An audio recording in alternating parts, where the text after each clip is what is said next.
Okay, here students, we are going to discuss the next topic, cascading style sheet, and in the short form we can say CSS, and most important part of the web developing nowadays. The CSS version 3 is working now, and this CSS is most important, and you can say the vital part to develop any web technologies, like to develop any websites, okay, which will be based on totally on the internet, and that means we based on web. So basically we are discussing here about the web pages, to how to design a web page. So this page designing is done by CSS here only.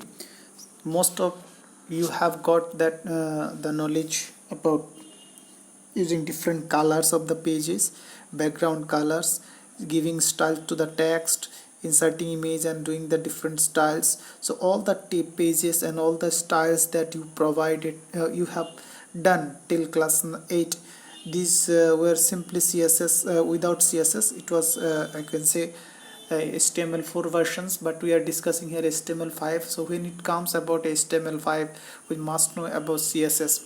So how to use CSS, and using CSS it is very easy to modify any web page, and it is very easy to design any web page, very to make any web page very look attractive. Okay, so to write a CSS, the simple definition of the CSS it is given. You can see, always watch the videos while watching. You just go through your books even. So CSS is a language that provides a set of styles and rules for displaying elements on the web page. This is the definition of CSS. So markup language like CSS used for describing the look and feel of the web page. Remember, look and feel means to make it attractive. So we can use what to change the layout. Layout means display, how it will display in your browser, and font and color, different colors and other styles also are available, and this layout contains everything, you can say. Web browsers to CSS defining layout. Okay, the syntax to write this very important question also, it comes in your exam. What is the syntax? Syntax, as we know, the format, how to start a CSS. Okay, we'll discuss different types of CSS. Even there are 3 different types of CSS. Perhaps we have in your book, but the detailed discussion may not be there. You will get these things in your higher classes. So most of the CSS that we will use, it will be internal CSS. So writing CSS, first of all, the syntax you see, selector, then property value. That means what is property, then we have to give colon, then property value 1, then semicolon, then another property, then again colon, then property value. In that way it goes. Okay, so if you want to give styles for any body tag, okay, that means your selector will be now body. After that you have to start with a curly bracket, as we know, this is the second bracket. In these braces you have to write property, the property about what you want to get. If you want to get the background color, that there will be a property for the background color. Font style, there will be property for the font style. So these are the different properties we have to use, and the property has different values. Some of the properties here it is mentioned in your book, that properties we will discuss. Okay, so these are the perfect values are there, and these values are to be used with the different properties to get the desired output. So the syntax, you remember how to start. The tag name should be your selector. There, while writing the tag name, we should not give the tag symbol. Remember, in that way we will not write directly, we will write the body. Directly we will write body. So this is your selector. Okay, body. We will not give like that, simply. Okay, so here, that whatever that is here, it is one example it is given. Say if your selector is body and background color is the property, and background color if you have set yellow, and background repeat is white. What is background repeat, we will discuss later. First you see background color, as we know, BG color we have used in previous classes, in class 8 even, to set the background color of your web page. So here we are not using background color, we have to, BG color attribute for the body tag. We are using the body color, background color, background hyphen. Don't forget to put the hyphen, because this is the part of the property. So background hyphen color, then yellow you have to write. So let's go to the next page. You can get here, it is explained that there are 3 different types of CSS: external CSS, embedded CSS and inline CSS, and we will focus only within this one, inline embedded CSS, not external CSS. So style can be written within the same page where you are developing or which one you are creating, okay, or it can be written separately. If the styles of a single web page or website it is separately designed and that page is linked to the different pages, that is called external CSS. Okay, that means all the CSS rules to be written separate files and the extension to be given of the files, say xyz, the file name you have given, and .css. Remember, while saving any HTML page, as we give the extension .html file name, then HTML. While saving any CSS file, you have to use what? .css. Remember, so while creating extra files, external CSS, we have to keep it separately, and wherever it requires we can link this to our web page. This is called external style sheet. Okay, that means external CSS, we can say. Embedded CSS, so this CSS we will use in our syllabus.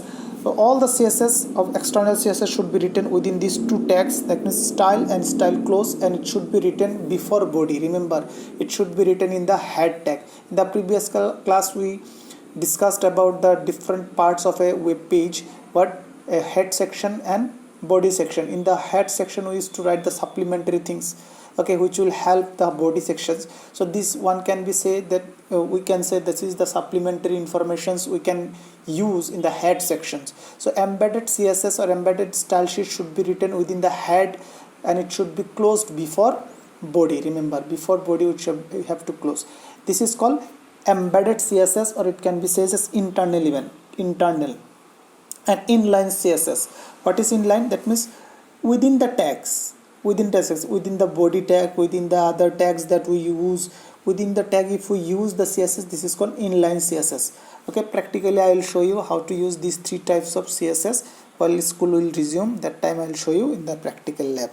Okay, so some of the properties of the background CSS properties here it is discussed. You can say background color, that just now we have discussed. This is the use to set the background color of a web page, and the color name should be given, and we can give in different hexadecimal values are also given.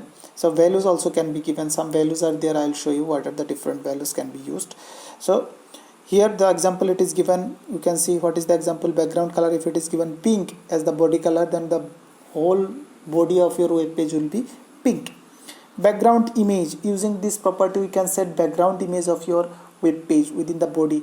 We used in the previous class using background attribute, we used to set the background image of your web page, but here it directly can be used background hyphen image to set the background color, background image in place of color. If you want to get an image of the in the background, then you can use background image. The value of this one should be given the URL of the image, that means the location of the image where it is located, that locations to be given, then that image will be displayed in your background.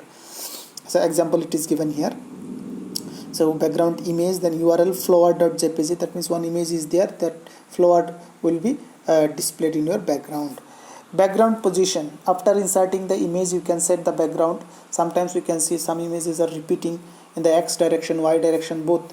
Okay, so it can be it can be given the position where the image will be displayed at the different values here. Position here it is given, that one I have told wrongly. This is not background position, that means where the image to be displayed, left side, right side, center, that can be done. So in the example it is given background position it is center, that means the image will be displayed in the center.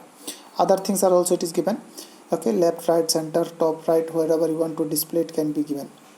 And we have another property, that one background attachment. So using this background attachment, the image to be scrolled within the content or not. So without practical it is very difficult to make you understand that what is this actually. While practical will be done, that time I will show you what is this background attachment. That means the background, when you insert the image, when you scroll the mouse, that means your image will be fixed or it will also scroll. So that one can be fixed within this background. If you set scroll, that means with your content also, if you scroll, that means your content will go up and image also will be going up. If it is fixed, then your background will still remain and the text will scroll. So these things can be done. Repeat.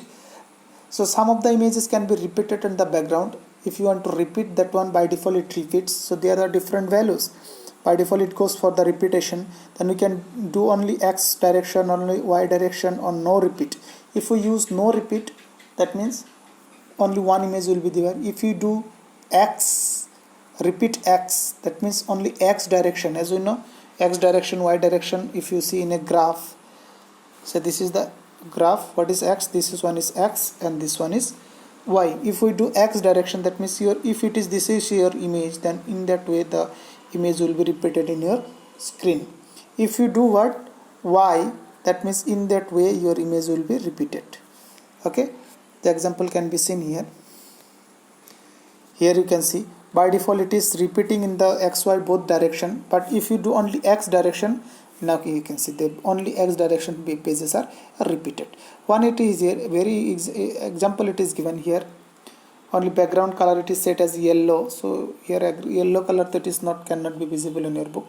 The next one, you can see one image is inserted where in the text, as I have told, within the head you have to write within the style tag. You can see style tag it is used, and the value of the style tag type attribute is used, is fixed. And body, background, image, this image is leaf.jpg, this is the leaf.jpg, one image is there, a single image, not like this, only one image, and it is repeatedly it is done. Attachment is done fixed, that means if we scroll your image will be remain fixed.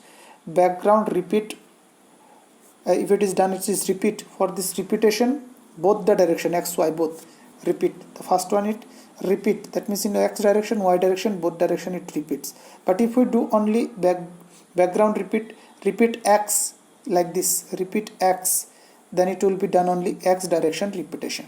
So up to this much our first step, this HTML chapter is completed. Already I have given the question answer even. I hope you have written all the answers. Okay, if you have any doubt, then you can ask, and we'll move to the next chapter very soon. Thank you.